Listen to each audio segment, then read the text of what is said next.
Bell rolls is the reporter thrown into the secretive world of the Forex Super Model, where nothing is as it seems. Beware the techno monk, and steer clear of Professor Code and his two assistants. Give the senior trader a wide berth, and don't expect any sense from the risk manager.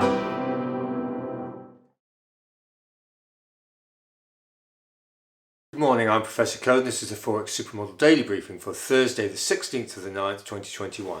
The time is coming up to 0455, 5 to 5 GMT in the morning.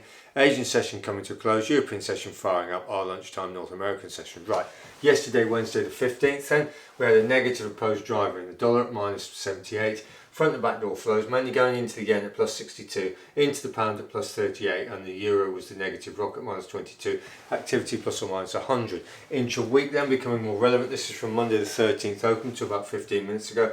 We got a positive unopposed driver in the yen at plus 238, no backdoor flows, the opposing negative flows mainly coming out the pound at minus 107, out the dollar at minus 68, and the euro is the negative rock at minus 63, activity plus or minus 238.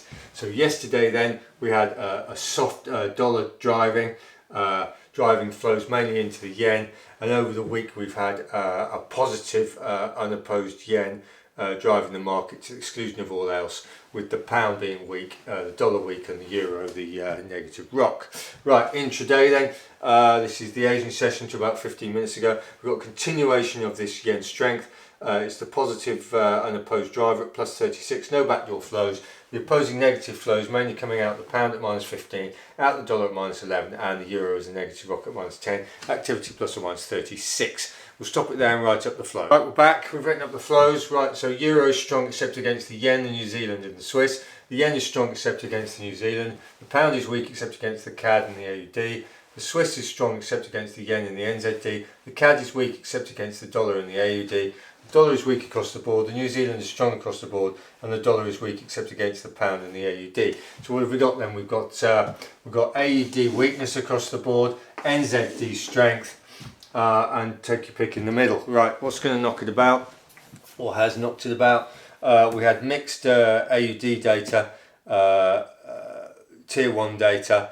It was mixed to negative arguably, and the AUD has taken a bath downwards as the unopposed basically negative driver of the 7 complexes. Right, so today we've got ECB Lagarde's speech, the president of the ECB, and US retail sales is the focus. Right, so we'll stop it there and write up the asset classes, and then try and make some sense of what's going on. Right, we've written up the asset classes. So then US dollar index is operating at 0.45 from the floor, so it's relatively soft in that respect. Let's just make a, yes, 0.45 from the floor.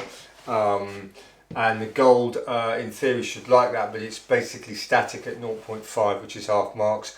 Oil's come up quite a bit, it's 0.28 from the high, so it's off 28% from the high. Wall Street, S&P and tech are all off their highs but are coming back now. Wall Street 26% from the high in our model terms. S&P 24%, and the tech is 14%. So that's the batting order really. And then US 10-year, remember this is the price. The price is at 0.4 from the high, so the price is above half marks. Yields are relatively weaker, and the bund, yet the price in the bund is right on the floor. So European yields are relatively stronger than US yields, and that should reflect in the euro dollar and various other financial instruments.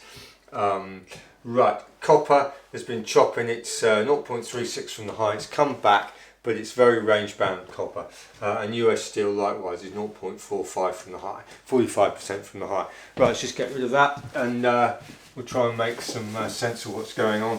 The key event today is US retail sales, which is out sort of our lunchtime, and the market will be positioning and has been positioning for that. So let's just So we've got dollar, euro, yen, pound. US retail sales is the target. Things to note: bund yields pretty strong in the euro. The yen has been the positive unopposed driver, which normally means one of two things. It's normally the start of a tremendous amount of yen strength, or a top in the yen. So that's where we are there. And the pound has been relatively weak, but mixed. So let's have a look. Right, so as I say, the key event is this US retail sales, and if you look at the flows for the week, the dollar is minus 68. It's the negative mover. The yen the market has basically been building up long yen positions at the expense of the pound and the dollar and the euro.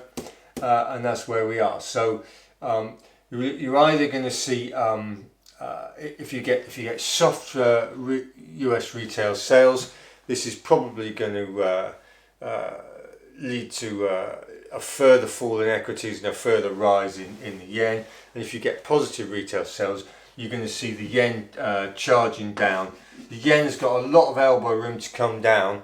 So if you get very good US retail sales, positive, then it's likely to lead to a very negative yen, because the yen's been really, positional wise, the yen is very strong. So but obviously if you get weak US retail sales or lackluster retail sales, this yen strength could continue. So the action's going to be in the data print of the US retail sales and in the yen complex. So I hope that was useful. See you tomorrow for the daily briefing. Thank you for watching.